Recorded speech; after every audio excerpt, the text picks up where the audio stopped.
Welcome back to talkSPORT Endzone, talkSPORT's dedicated NFL YouTube channel. Myself, Will Varney, here in a wet, drizzly London as we build up to live commentary this weekend on talkSPORT 2 as the Jacksonville Jaguars take on the Chicago Bears at the Tottenham Hotspur Stadium. Absolute pleasure to say. I'm now joined by Jaguars wide receiver Gabe Davis. Gabe, welcome back to London. You were here last year. How much are you looking forward to this weekend? Looking forward to it. Love the stadium. The stadium's so dope. It's like kind of like you're indoor, but it still has the opening at the top. I mean, definitely a different atmosphere, especially when all the fans are out there at all different types of jerseys, just screaming on every play. Like, it's definitely surreal out here. It's awesome. Firstly, I have to ask about you in terms of rumoured with a knee injury, been dealing with that this week. How are you feeling personally? Are you going to be ready to suit up tomorrow? How's that going? Yeah, I'm feeling good, man. Just have to keep taking care of the body, keep getting it right, keep gaining strength in my leg. It's been a little bit up and down, but definitely feel ready to go tomorrow. In terms of last year, you were a Buffalo Bill playing here in London against the Jacksonville Jaguars. On that experience of playing here in London, how was that for you?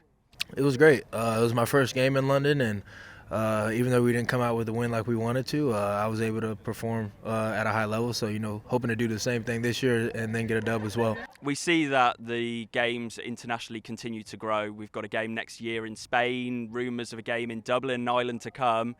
Is there a game in particular? Is there a country where you would like to play a game where you think in your career before you hang it up that you'd like to go? I'd love to go to Ireland. Big Conor McGregor fan. So to go to Ireland, go where he's from, it would be pretty awesome. Well, there's rumours that game is coming in Dublin in the next couple of years, so that could be quite exciting, right? Yeah, no, of course, man. If we can always, keep expanding the game around the world, it's always been, solely, real big in America. If we can bring it across the whole world, that'd be awesome. I mean, I feel like football is such a great game. A lot of people will enjoy it, and again, make it a worldwide sport. In terms of this team, then, you come in from the Buffalo Bills this off-season as a free agent.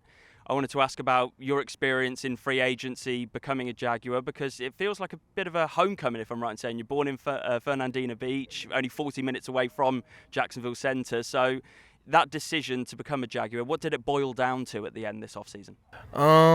I thought watching them last year, they played really hard. Obviously, we always had a tough time playing against them.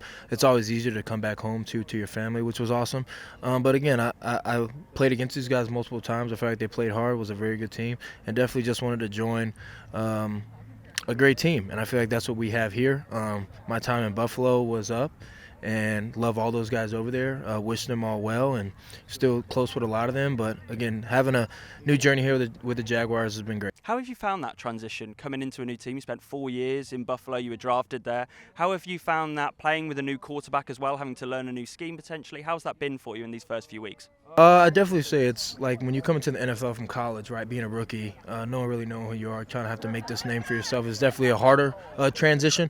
But coming into a new team after playing in the league for 4 years definitely made it easier. I knew a couple of guys on the team already, and also just having that experience in the NFL and being able to make, high-level plays consistently too, kind of just made it so much easier when it comes to transition.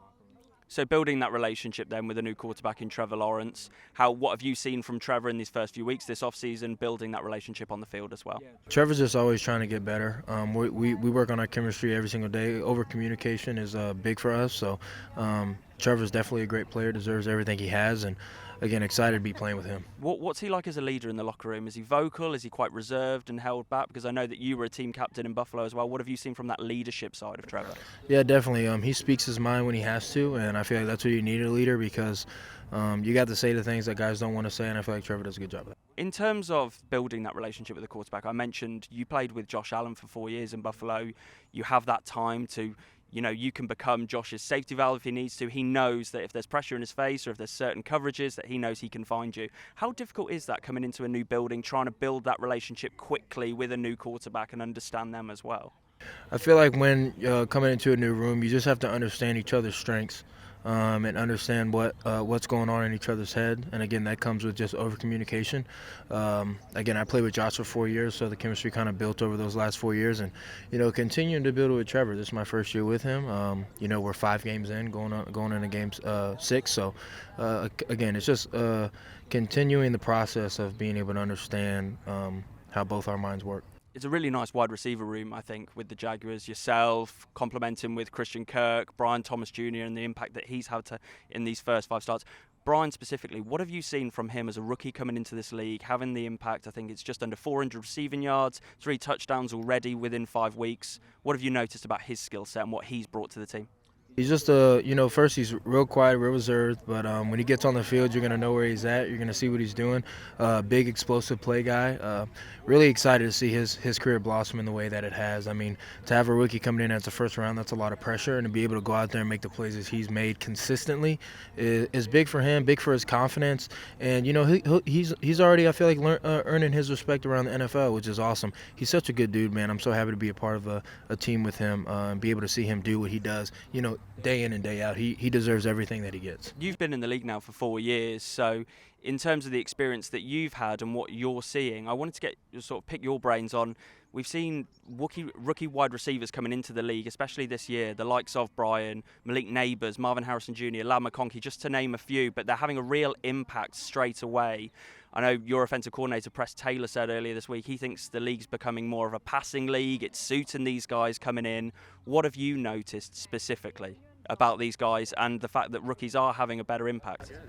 Yeah, I feel like you talk about it becoming a passing league. It's 100% becoming that, the NFL. And then also them coming from these colleges as well, that it's doing nothing but slinging the ball down the field.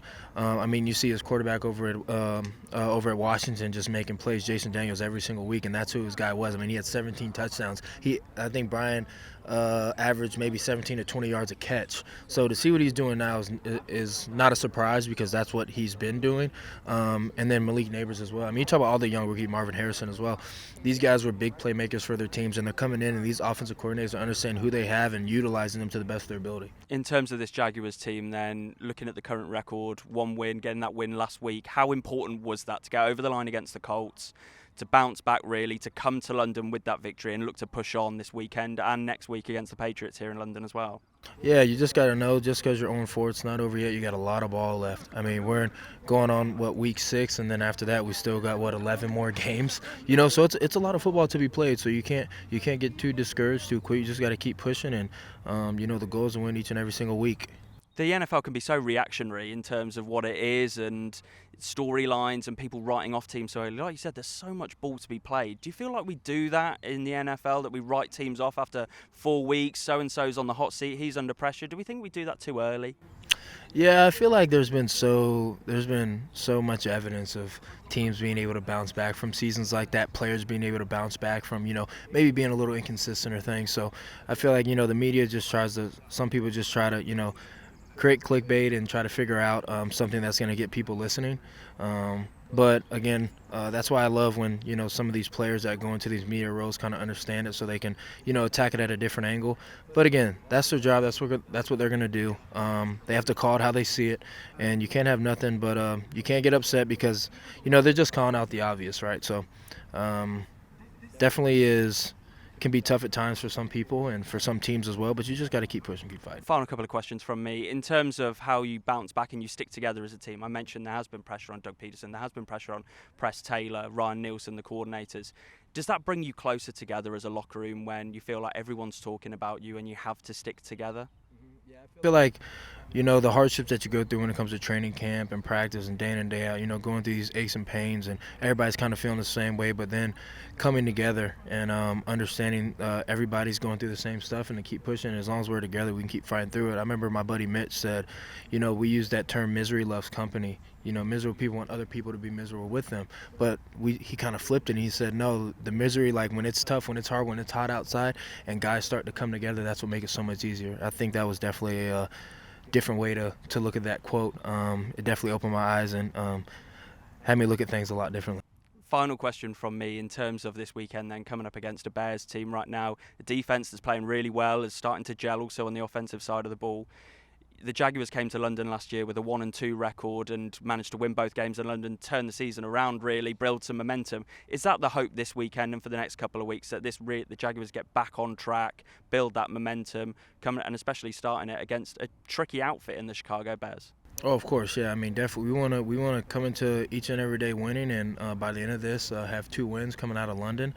Chicago Bears is a great team, like you said. Their defense is always flying around. Their D coordinator stresses on finishing at the ball, and that's what they do each and every single play. Their offense, they have an explosive quarterback, Caleb Williams, and he's got a lot of weapons around him to be able to go make some big plays. So we have to make sure, we come in here with our best game to be ready for it, because Chicago Bears is a good team. Really looking forward to this weekend. Looking forward to seeing you play out there. Gabe, thank you so much for joining us here on talkSPORT Endzone. All the best for the weekend and for next week as well. Yeah, man, appreciate it. Thank you.